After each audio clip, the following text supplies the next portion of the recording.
My fellow Chelsea supporters, welcome to the Blue Day podcast. And for Chelsea fans everywhere, every day is a Blue Day. I am your host, the man with a face for podcasting, Keith Lawrence. And as ever, here is my co-host with me today. He is the Londoner living it large up north. He is Mr. Power of Positivity, and we definitely need that today. He's your friend and mine. It's Warren. Warren, welcome. Thank you very much, Keith. Yes, I am the picture of positivity, not just today, but all days as always. Obviously, very disappointed quite disappointed with the last two results, obviously, that, everyone knows we're going to move on to and talk about that very shortly. Bit disappointed with the last two results, but by no means devastated. I think there's sort of like reasons behind it, and I'm not going to sit here and make excuses. I've seen a lot on social media in the last sort of 12 hours talking about, here come the excuses and everything. And there's nothing to do with excuses. It's just the way it is, and we're going to talk about that anyway. But I am feeling quite positive. Good. So on today's show, we will be reviewing the Everton result from last night, trying to see the positives from it, and we'll dissect certain players' performances. We will also be discussing our upcoming guest, Shaun Wright-Phillips, that will be on the show on Wednesday, the 16th of December.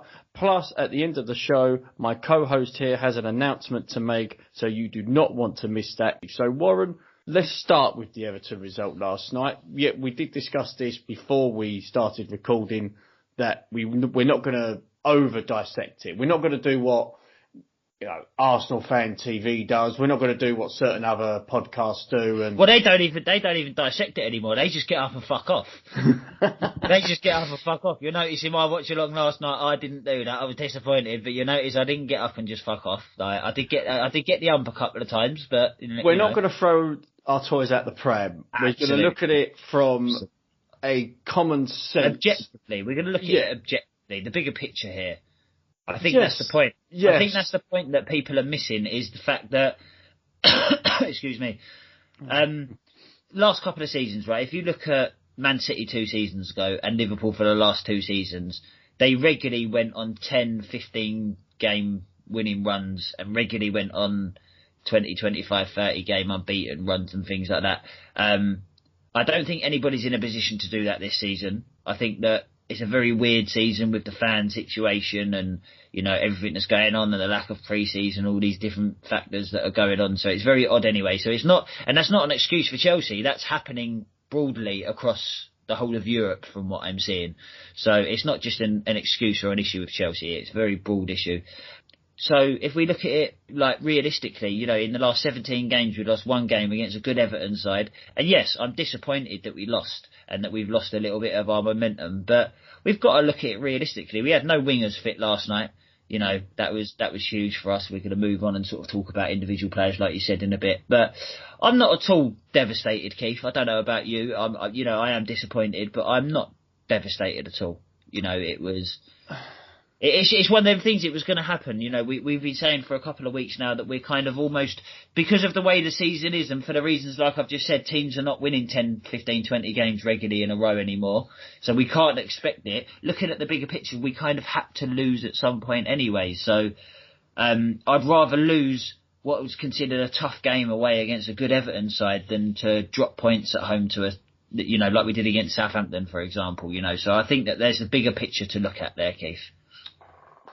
I am disappointed with the result when I look at the 2 teams that came out before the game.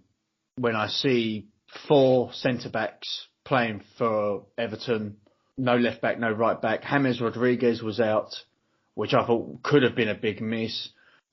Calvert-Lewin was always going to be a danger man. I actually thought we was going to keep him quiet, but we didn't. And I'll explain more on that later on. But we predicted the lineup correctly.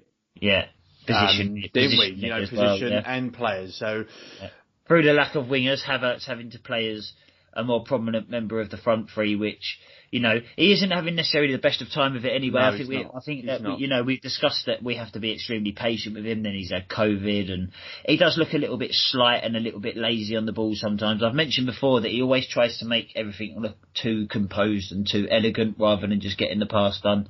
Kante give the ball away a few times last night as well. But I don't see an issue with the formation. I don't see an issue with the personnel. It was just, there was obviously missing Ziyech, Hudson-Odoi and Pulisic. That's going to hurt any team in world football. There's not a team in the world at the minute that has those three players in their team and doesn't miss them when they're out. So it was a big miss. I think actually Everton playing with four centre-backs kind of helped them. It did help them. I was going to say that, yes. It helped with the physicality. Mm-hmm. You know, they basically physically marked Werner and Havertz at the game at times. Giroud barely had a sniff. Giroud didn't do anything wrong. Giroud was making all the right movements and everything, just couldn't get the ball into him, couldn't get players around him. Havertz and Werner, I don't think, supported Giroud well enough or got close to him. There was no creativity. No, there very was hardly little. Any creativity. Our most dangerous player last night was probably Reece James going forward. And he was unlucky with that effort. What a good save. What a strike. What a strike. The idea that I sort of looked at in the game, because I think it was about 20 odd minutes. It was after Everton scored. And we're going to talk about that just a bit, but I just wanted to sort of just look at the tactic wise. And I sort of saw after 25 minutes that playing Werner on the left and Havertz on the right wasn't working. What I would have done was put Havertz as a 10 and give Decore and Allen something else to think about, plus the centre-backs. But I would have put Werner up top with Giroud. I would have played with a diamond.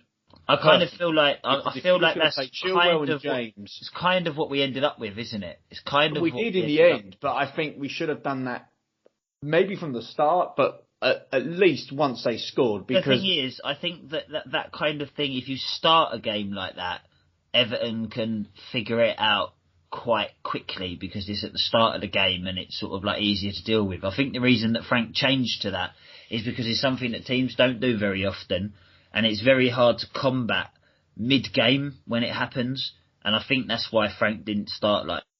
I think that he wanted to keep the consistency and the rhythm of playing in that formation as well. He didn't want to break the cycle that's been working so well for so long.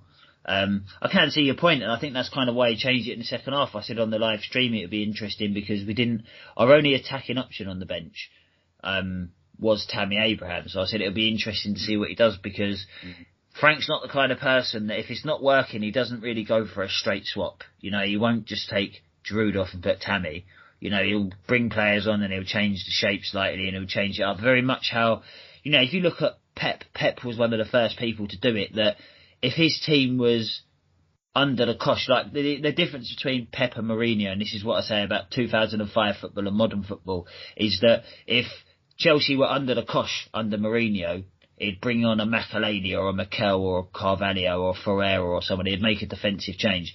If Man City were under the cosh or Barcelona were under the cosh under Pep, they'd make an attacking substitution to stop the other team from being able to attack the way that they were by making it so dangerous to do that they wouldn't do it.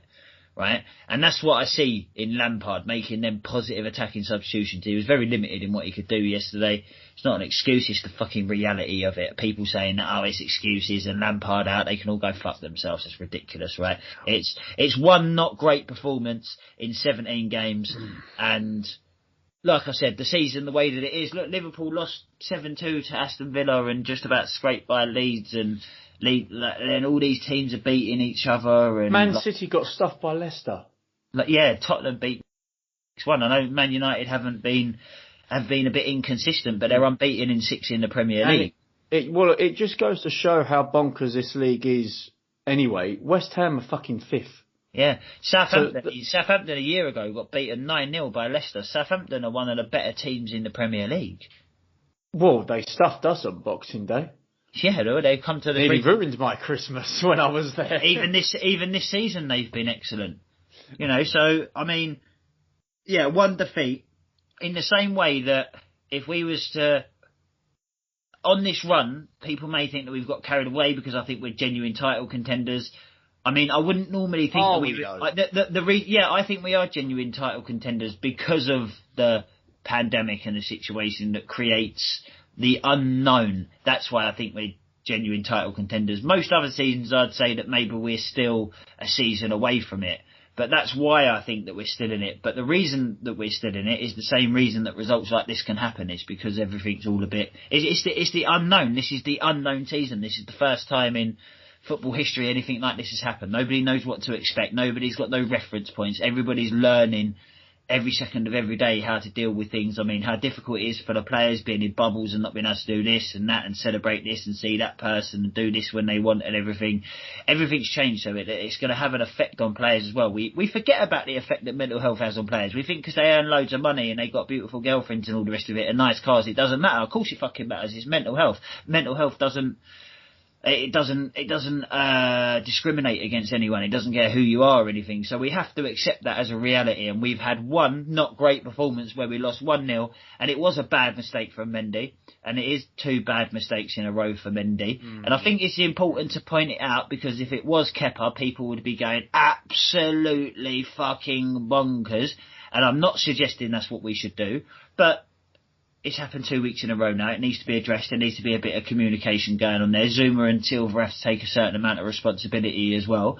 But the actual, not even looking at it and trying to dissect it too much, just looking at the individual moment where he's decided to, and obviously Keith can see me right now and I'm doing what Mendy did, right at Calvert-Lewin, and then stayed committed to it once the ball had been past him for about 3 millennia. Right, and then still committed to the tackle. It's an awful tackle. It's an awful mistake. And if a Jorginho or a Mason Mount or a Kurt Zuma or a Christiansen or a Marcus Alonso or a Kepa or somebody that the bandwagon has decided is no fucking good, right, if a player like that would have made a mistake, we'd have booed them every time they got the ball, all the new plastic fans and all the rest of it. And that's what fucking pisses me off.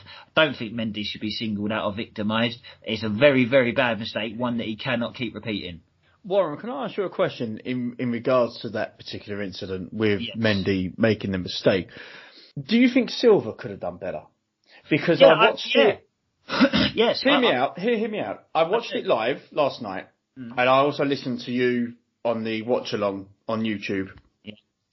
I saw it and I thought, okay, Calvert-Lewin's won the first ball. Right, he's taken the ball away from Silva. Yeah, he's done well in the instance. But I think Silva should have been stronger when it came to dealing with Calvert-Lewin, because there was a moment in the game. There was a moment in that particular in that particular bit where Silva stopped and allowed the ball to run. I was going to say for Calvert-Lewin to get, and then Mendy. Silva allowed the way that Silva defended the ball.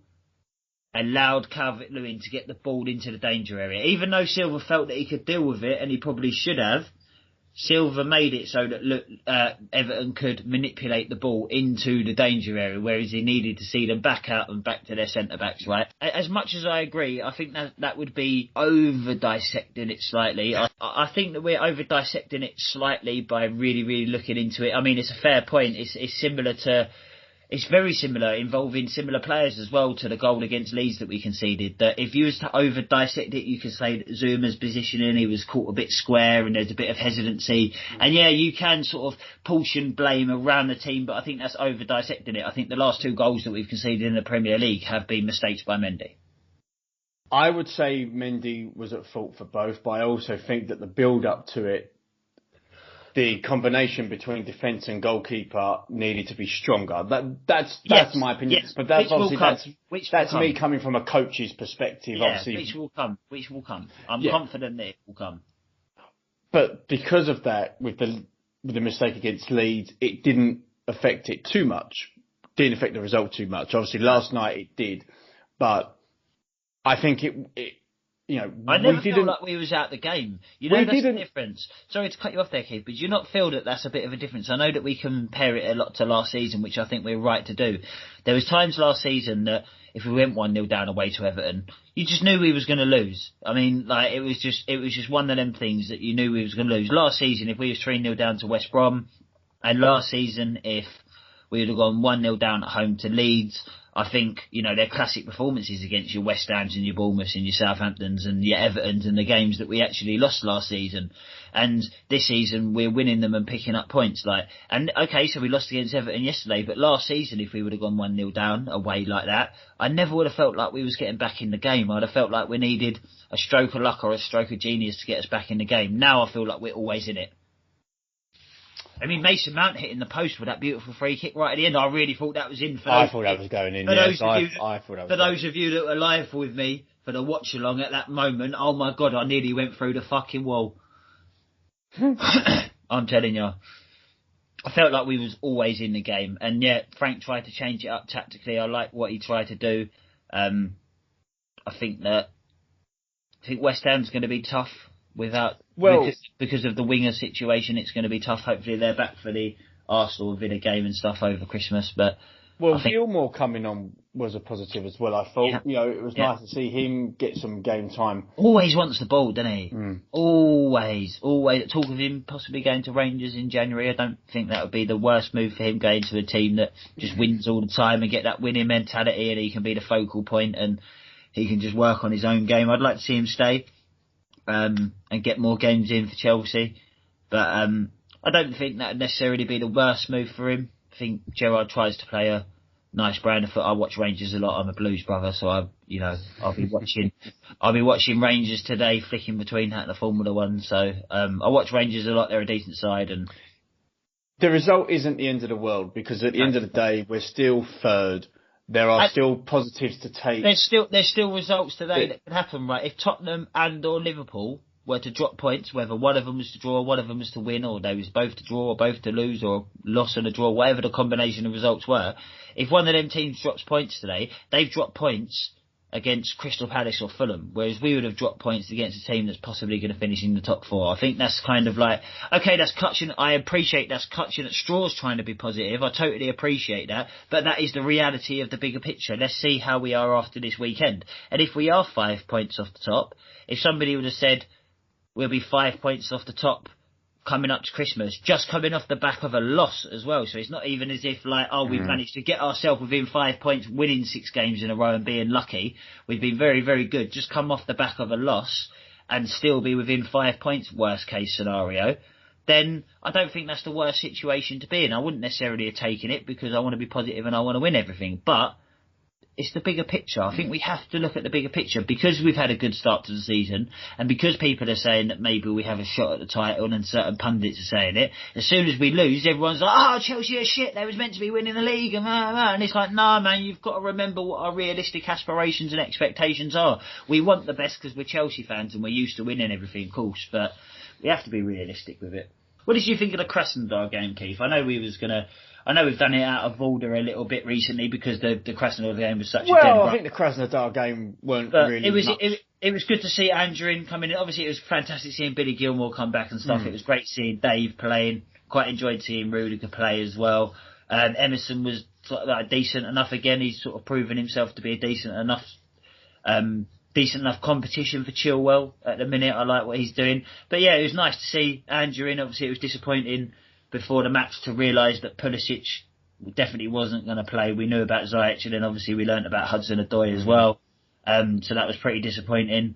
Tammy looked a little bit too eager. I remember commenting that to you, that he just looks a little bit too eager at the minute. And that doesn't mean to say that I want to take anything away from his game of pressing and high intensity, but he just looks a little bit eager at the minute, Keith, and he's snapping at things. People keep comparing him to Drogba, which I don't think helps. Well, whoever's doing that needs their heads testing, and they need their James. Yes, James, who listens to the podcast. Yes, James, who listens to the podcast. No, honestly, there is no comparison at all. For me, they are two different players. My thoughts on the Krasnodar game very quickly. The result obviously didn't matter. Yeah, it was disappointing to draw. It was nice not to lose though. Went one down, and we didn't let it affect our game or anything. And it was nice to see Anchorin play from the start. It was nice to see what he could do. Yeah, he put Gilmore, himself about. Same thing. It was nice to see Azpilicueta play. I mean, I I've always got a soft spot for him. You know, Puts a smile on my face. Watching Dave play genuinely puts a smile on my face. Seeing him with the captain's armband on, seeing the fans come back and everything, and you know there was 3 or 4 times in the first half that he went over to take a throw down near our own. I think it was over our own corner flag because obviously he was over by the West Stand in the first half, wasn't he?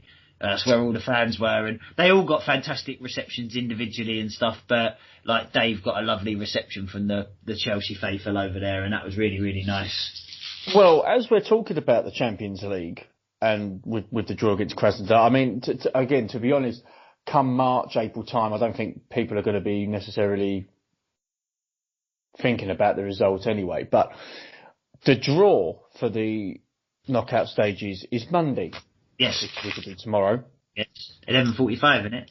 I think. So something along them lines, yes. I will be at work, so I won't be able to listen to it live. I was going to say, I know that I have commitments that are going to keep me away from doing a watch-along, unfortunately. However, myself and Keith were both thinking about doing a video for the, maybe like a reaction, even if it is a bit later on in the evening to the draw, once we've had time to dissect it and get home. Whatever we do, we'll do something for the Champions League draw, which will be on the YouTube channel, which has been getting some really good traction lately. You know, the subscribers have started going up, the views are going up. The Chopper Harris interview in particular has been doing really well. We've been doing really well on Twitter recently. You know, we've got, you know, this morning when I checked, we had 308 followers on Twitter, so that's doing really well. So thank you to all of our Twitter listeners from all over the world. I know that we've got people listening in Bulgaria now, so make sure you like and subscribe and follow. We're also on Instagram and Facebook. All of our podcasts are also on iTunes as well as YouTube as well. So make sure you find us. Find a search bar somewhere with the internet connection. Type in the Blue Day Podcast and you will find us. But welcome to all our new listeners through Twitter and various other platforms. And however you found us, wherever you are, whether you're in America, Australia, Bulgaria, Norway, whether anywhere you are in the UK, obviously Keith's down there in the south, I'm relocated to the north. So we're everywhere, so make sure you find us and, you know, subscribe for more brilliant content. Like Keith said, we've got the Shaun Wright-Phillips interview coming out on Wednesday. And yeah, what do you make of it, Keith? Just like I said, there's been a lot of followers on Twitter, the subscribers on YouTube are going up, and, you know, I know that you've had like a lot of messages and a lot of feedback on the Facebook and Instagram and stuff like that, so how are you finding it? No, it's really positive. It's really positive that people are now starting to notice the Blue Day podcast. People are now starting to hear us and sort of find us in on the social media channels, and it's good to sort of have that rapport with people that get in touch with us. It's good to have that connection with people that as well know ex-Chelsea players as well. So it's nice that.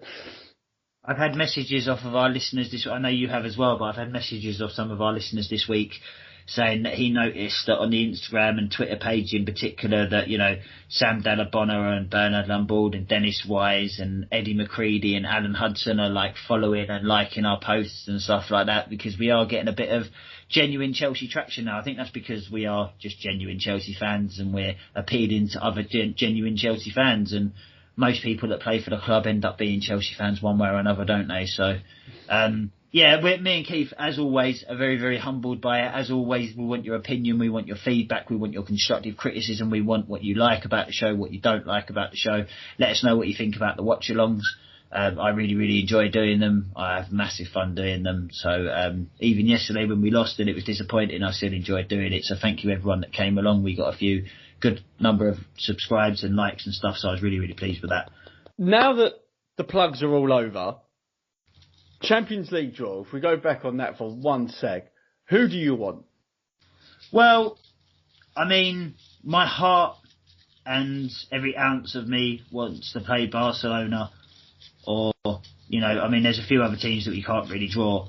I suppose that in terms of like wanting to progress and who we have the best opportunity of progressing against, then obviously you don't really want to play Atletico Madrid. You don't really want to play Barcelona, because although they're not the force they are, they still have unbelievable players that on their day could just turn it on for one day and turn us over, and then that's tie over. So I suppose if you look at it like that, I can understand why people might want to play who can we play? Like teams like Porto and teams like that. Porto, Atalanta. Yeah, is there an Ajax possibly? No, Ajax were out. You've got Atalanta. Atalanta instead of Ajax. Yeah. So there's a few teams that, Atalanta are a dangerous side. Gladbach. I don't really want to play anyone because they're all in the knockout stages of the Champions League for a reason, and we're in the midst of this season where anything can happen. We've had a really good discussion about that, so I'm not going to touch upon those points again. But reiterating my point from earlier, listen back and listen to what I think about how random this season is and how obviously random it is. So I don't really want to play anyone in that sense because they're all potentially dangerous. But yeah, I'd love to have a massive game against Barcelona. Hopefully, they might let 10,000 fans back in the stadium by then or something. And imagine, having 3,500 in the Matthew Harding and 4,000 in the West and 2,000 in the Shed-End. That would just make such a difference. And yeah, I fucking love playing big games. This is what I live for. Do you know what I mean? People say that I could understand, right? I absolutely, in every sense of the statement, understand that people would rather play Mönchengladbach than Barcelona, right? I totally get that. But do you know what, right? If you want Chelsea to win things, they're going to have to play the big teams. And do you know what, right? When you beat a big team, let me tell you, Chelsea fans, because we should fucking know of all teams, it was a lot better beating Barcelona en route to the Champions League final than it was beating Benfica. I would like Barcelona. Personally, I'd like Barcelona. Yeah. For me... I was going to say, for me, to touch on it just a little bit, I've seen Chelsea-Barcelona. Yeah, the atmosphere was outstanding, and it would be great if more than 2,000 fans can be at the stadium. Hopefully the club will not charge over £70 for a ticket. But they'll charge Champions League prices. We can only hope. But back on the Barca situation, for me, and I did say this in a earlier podcast, for me they are a broken club at this moment in time. Their best player wants to leave. Their best striker left in the summer. Their defence is absolutely shot to pieces. They are still a very good outfit. Champions League team that made it to the semi-finals last year. Yes, they got absolutely dismantled by Bayern Munich. Of course they did. But that's happened. Bayern Munich, Real Madrid and Barcelona have all dismantled each other over the years. They are still a good outfit. But I think Barcelona would still be made favourites. I think that at this moment in time, right, and it depends what happens in the next couple of months, of course it does. But if Chelsea and Barcelona with two fit teams was to meet right now, I think the general feeling around the pundits wise, if you was to get 100 pundits together, I think more of them would think Barcelona would go through to Chelsea. I don't believe that. But it'd be a massive test. I'd love to get Barcelona. I'd love to get whoever Barcelona in the quarters, and then end up with a Bayern Munich or Real Madrid or Juventus or whoever in the semi-finals, and then just it's all a bonus from there, innit? But yeah, I'd love to do Barcelona at some point. Just always, every season, it'd be great. It's like doing. I honestly, playing Barcelona is my European version of Tottenham. Well, at least we know we don't have to play Man United in the Champions League, do we? Exactly. Well, saying that, that's the one team I'd like to have played. Warren, just want to sort of touch bases with you, if we can, sort of change the subject a little bit from European football. A player who seems to be the forgotten man at Chelsea, a friend of mine's just given me, that's apparently doing the rounds at the moment. The forgotten man, Fikayo Tomori, who has hardly featured for Chelsea this season. According to certain sources that are about, he could be on a loan move out in January. Apparently the French side Nice and Newcastle are interested in Tomori. Warren, I just want to sort of give my thoughts on this particular story. I think it's a great move for him to go because he's not going to get the football he needs this season here. God knows what's happened between him and Frank Lampard. Obviously, something's happened whereby he's now not featured at all. He's now fourth choice. Certainly last season he was one of our better defenders. Fifth choice. Rudiger, Christensen, Zuma, Silva. So he'd be fifth choice. Beg your pardon, fifth choice. Yeah. Sorry, for fifth choice. That makes it even more of an issue. But going to Newcastle, probably a good move for him.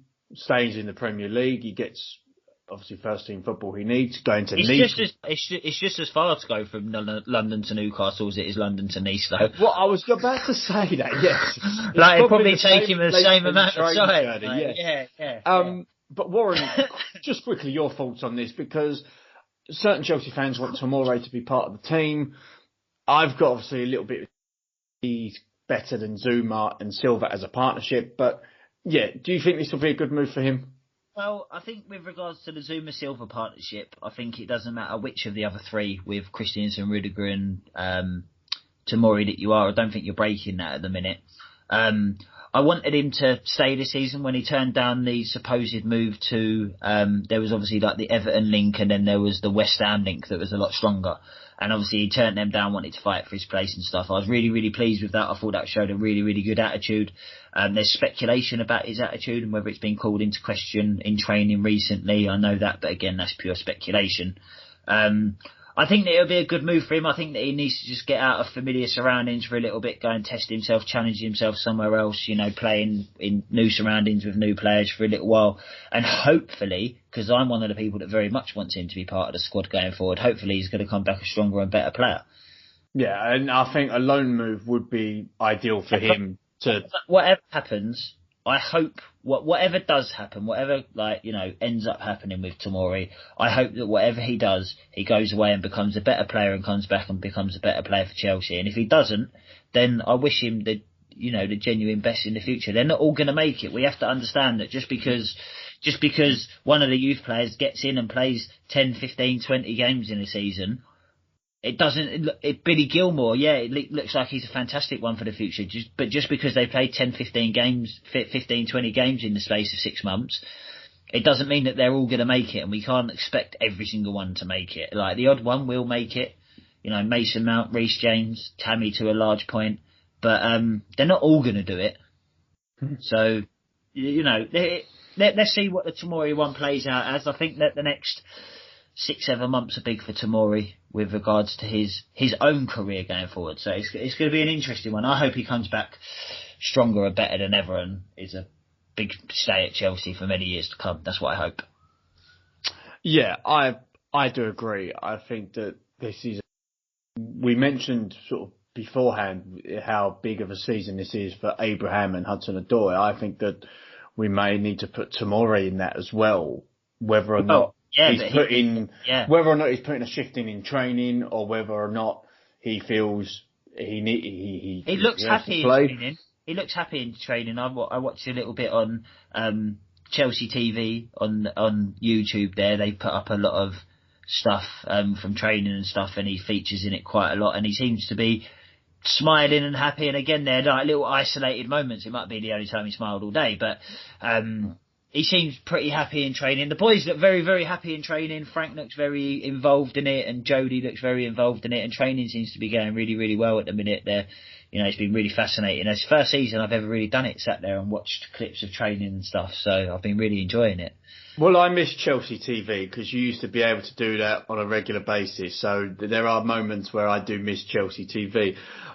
Warren, we're now approaching near the end of the show, so we've got a couple of sort of bits that we together are going to mention for the benefit of the podcast and for the benefit of our listeners.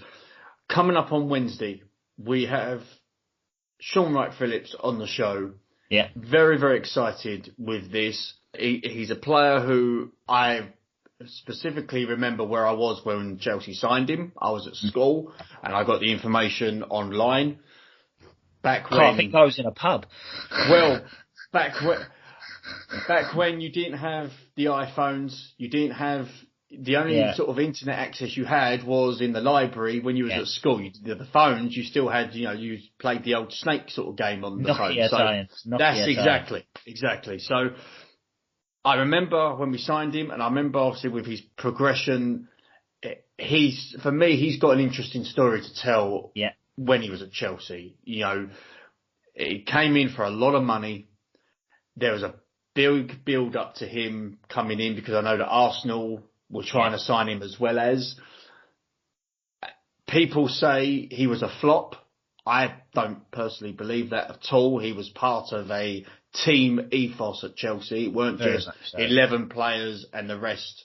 When we signed, the reason we signed Shaun Wright-Phillips was because people think it was because of this reason and that reason. The reason that Mourinho went out and bought Shaun Wright-Phillips and then, eventually we ended up signing people like Kalou and Malouda and things like that was based on the Liverpool game that we lost 1-0 with the ghost goal.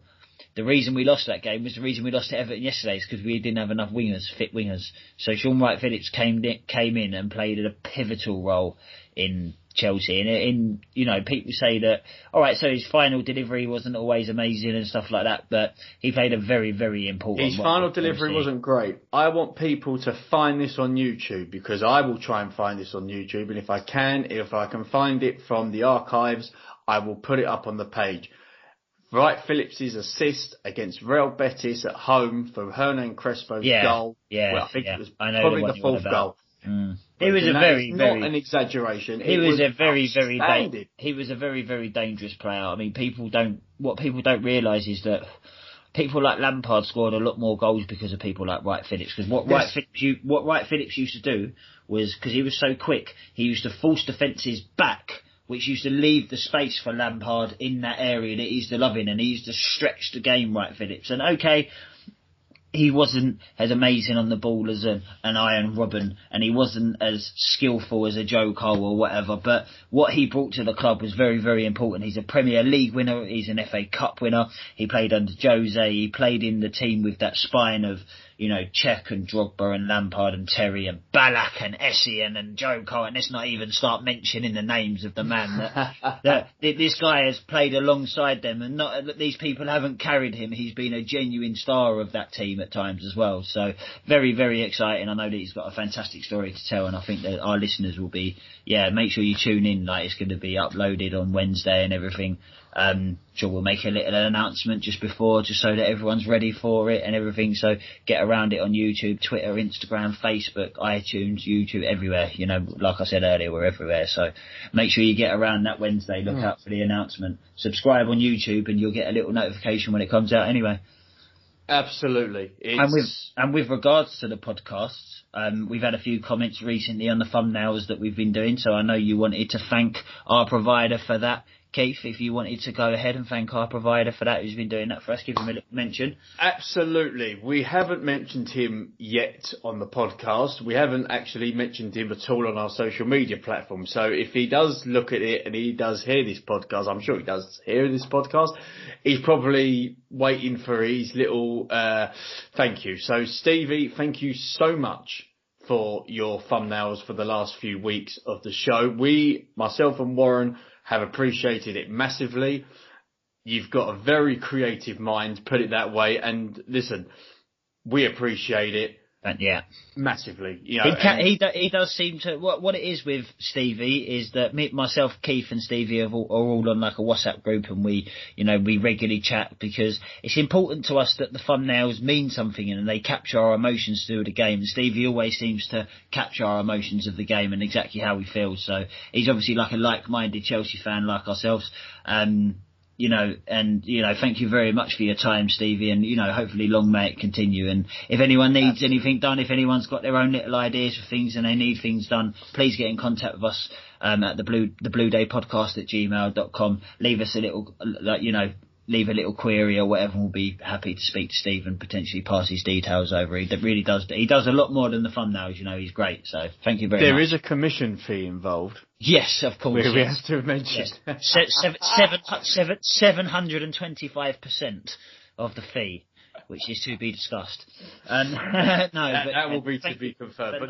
We do appreciate Stevie's work on the podcast. Thank you ever so much, and just keep doing what you're doing, Stevie. I know you do listen to this, and we do appreciate it. But Warren, we're now near the end of the show. Obviously, so as I tell you what, I mean, this is sort of the Christmas schedule for us is massive. We've got Wright-Phillips on Wednesday. We're obviously going to do maybe 2 more before Christmas anyway to review Chelsea matches and possibly a year in review, which we are in sort of discussions with at the moment. Yeah, we're very excited.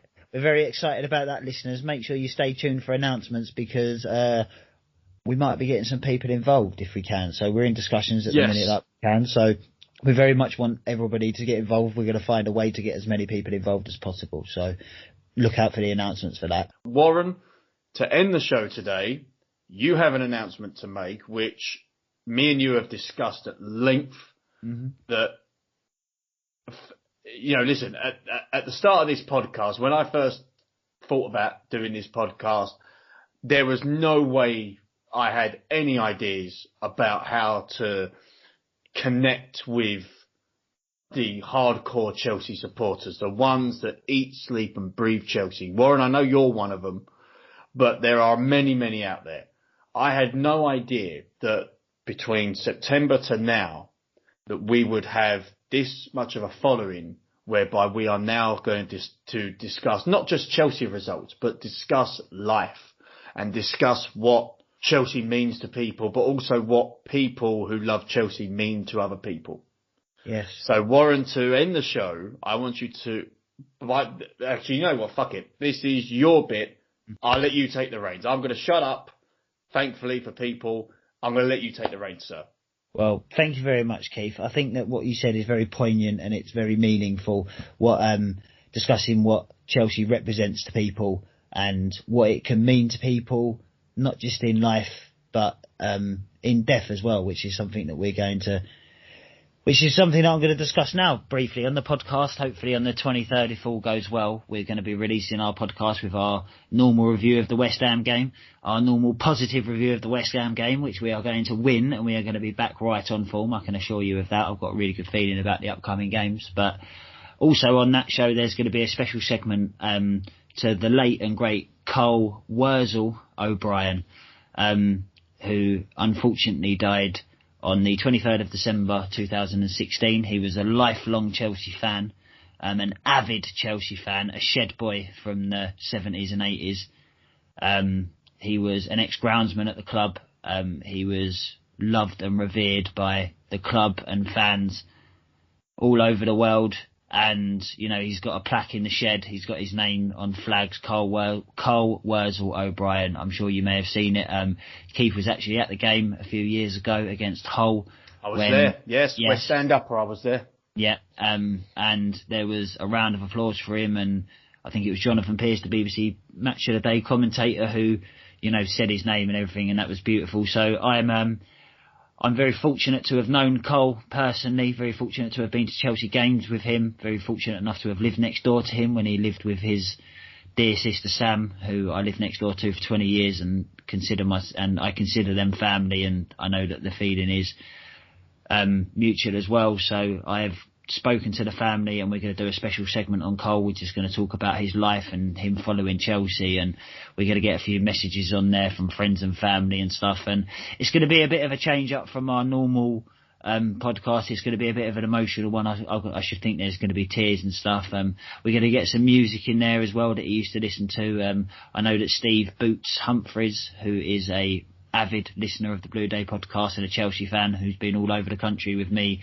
was especially close to Wurzel, and he's going to have a message for us and other people. I've spoken to his sister Sammy, and I've spoken to his nephew James, been in contact indirectly with his children Joe and Laura, his brothers Marcus, Jason, Johnny, all his mates down the pub that we all knew and loved each other and everything. So it's going to be a really emotional one, and it's a fantastic honour for myself and Keith, and it's an amazing honour for the Blue Day podcast to be able to celebrate this man's life and his memory, and show the Chelsea community and show the Chelsea community for what it is, which is a family that's all connected by our blue blood and our love for Chelsea and our love for each other. And it's an amazing community to be part of. It doesn't get the credit and respect that it deserves, and Cole is, I get goosebumps every time I see how fantastically well remembered Cole is at Chelsea by everyone, and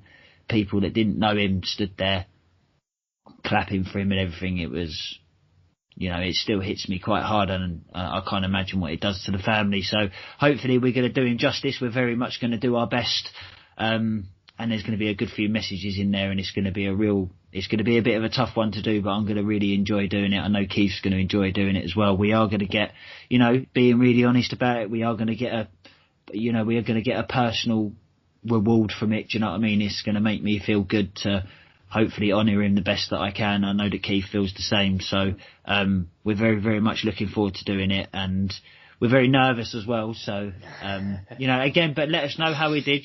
This doesn't change the fact that it's a real podcast and it's a real thing, and we still want people's feedback. The family, people that knew him, people that didn't know him, people that hadn't heard his story, make sure you look it up. There's a hashtag Justice for Cole. So, let's get that trending in as many places as we can. Hashtag Justice for Cole. Read into the story, because it's a tough read, but it's a worthwhile read as well. And like I said, this is one for all of the football community, beyond the Chelsea community. This is one where football must unite and come together. Warren, that was beautiful. Perfect. Thank you. Thank you very much for that, Warren. So that's what's going to come up on the Blue Day podcast in the next coming episode. So please stick with us for that one. Please find us on Instagram, Twitter, Facebook, the whole shebang. Please find us on that. I have been Keith Lawrence. He has been Warren. Here is Harry J and the All-Stars. Stay safe and carefree.